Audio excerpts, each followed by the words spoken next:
Tindakan tidak bertanggungjawab segelintir pihak menyorok minyak masak sehingga menyusahkan pengguna turut menjadi antara paparan utama laporan lintas langsung dari Selangor petang ini. Selain itu, krisis air berterusan suntik kreativiti penduduk. Samsi Asamsi, teruskan dengan laporan penuhnya. Sam? Terima kasih Radio India Angkasa Puri. Assalamualaikum dan salam sehati sejiwa. Isu kekurangan minyak masak di pasaran sehingga menyukarkan pengguna mendapatkan bekalan perlu segera diatasi. Tindakan pihak pasaraya menghadkan pembelian hanya 2 paket kepada pengguna tambah membebankan orang ramai. Itu antara luahan yang disuarakan mereka ketika tinjauan yang dilakukan baru-baru ini. Mengatasi semua itu, paling penting keupayaan pihak berwajib mengatasi sepenuhnya sikap golongan tamak dan berkepentingan yang sanggup menyorok bekalan minyak masak. Ini termasuk mengenakan tindakan undang-undang yang lebih tegas. Janganlah ada berlakunya sorok-sorok minyak ni, sebab kami memang perlukan bagi peniaga-peniaga ibu tunggal lagilah untuk nak cari minyak yang sesuai untuk buat berniaga memang dah susah dah. Jadi kalau boleh pihak berkuasa, pihak kerajaan memantau siapa yang surut minyak cepat-cepat tangkap, diberi tindakan yang sepatutnya. Kalau boleh yang penguatkuasa tu sentiasalah pantau, janganlah pantau bermusim je kan. Kalau setakat bila minyak petrol naik, barang-barang naik baru nak pantau, susahlah kami kan. Orang yang berniaga kecil-kecilan ni lah kan. Selain orang ramai, golongan peniaga kecil-kecilan antara yang paling terjejas. Okey, sekarang saya berniaga kan, masalah minyak ni betul-betul masalah. Pasal apa, minyak yang botol daripada RM13 sekarang sampai RM21. Sekarang minyak paket RM2.5. Sekarang masalah minyak paket kita tak boleh dapat. Semalam saya try dapat kan, dia cakap minyak paket untuk orang yang susah saja.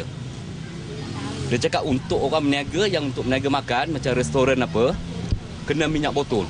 Minyak botol kalau bermakna minyak botol kalau 10 kilo dah 40 lebih. Mana kalau yang paket saya ambil 10 kilo baru RM25. Macam mana tu kan?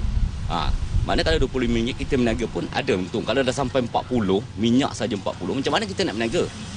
Itu masalah. Kalau masuk pasar raya Mentari, pada hari-hari kita kat situ. Tetapi sekarang semenjak minyak ni cara macam ni, kalau ada 4 anak, kena 4 masuk. Anak pun naik boring. Bila dah masuk, keluar balik, masuk lagi sekali. Dua. Statistik kemalangan jalan raya melibatkan penunggang dan pembonceng motosikal di Selangor terus meningkat dari bulan ke bulan. Meskipun berlaku penurunan tahun ini berbanding tahun lalu, namun angka yang direkodkan masih membimbangkan.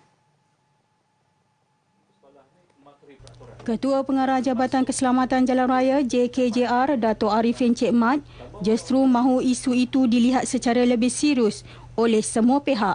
Semua itu dalam misi merealisasi misi mengurangkan kadar kemalangan di jalan raya menjelang 2020. Itu adalah hasrat JKJR juga hasrat kerajaan untuk mengurangkan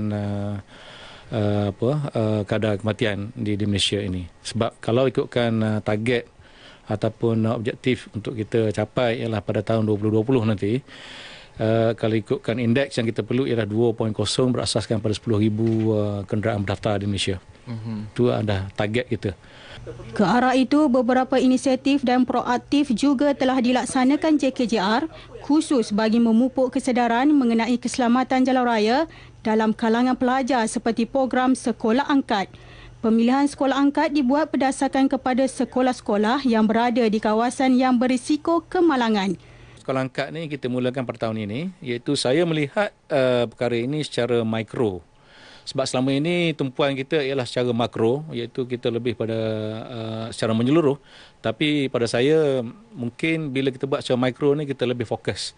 Sebab apa yang saya nak lihat daripada program-program yang kita jalankan ini ialah kita dapat melihat impak dia. Beliau sebelum itu menjadi tetamu dalam program Inovasi Khidmat Awam di Konti Radio Malaysia Selangor FM. Krisis air yang berterusan di Selangor menyuntik idea kreatif penduduk. Di Kajang misalnya, hasil inovasi dan kreativiti, penduduk kampung Naksabandia membina loji rawatan air buatan sendiri telah memberi manfaat kepada kira-kira 300 penduduk di kawasan itu selama ini. Menerusi kolam yang digali, loji rawatan air buatan sendiri itu mampu beroperasi setiap hari walaupun di musim kemarau. Loji rawatan air buatan sendiri itu dicipta menerusi idea penduduk kampung bagi menangani masalah bekalan air bersih di kawasan berkenaan. Idea tu banyak daripada penduduk sendiri. Kita selalu meeting lah, bincang macam mana nak selesaikan masalah ni dengan air kotor apa semua kan. Dan ada kita pernah test air apa semua. Sebab yelah kita memang perlukan air yang bersih kan. Itu yang jadi kita selalu mesyuarat lah benda tu. Dan bincang kan, kok yang ni ada idea, tengok idea dia macam mana, yang mana sesuai. So kita gunalah idea tu. Proses membina kolam air tadahan itu dilakukan secara bergotong royong menggunakan sumber keuangan hasil sumbangan penduduk kampung. Menerusi kolam tadahan itu, air akan dipam masuk ke bahagian penapisan air yang mempunyai 4 peringkat tapisan yang berlainan. Penggunaan span, batu dan arang sebagai bahan penapis air kolam mampu menghasilkan air bersih yang akan disalurkan kepada penduduk menerusi 4 tangki air yang disediakan. Kelebihan dia, kita dapat air yang terawat lah juga kan. Memang orang kata sebab sebelum ni ambil air bukit.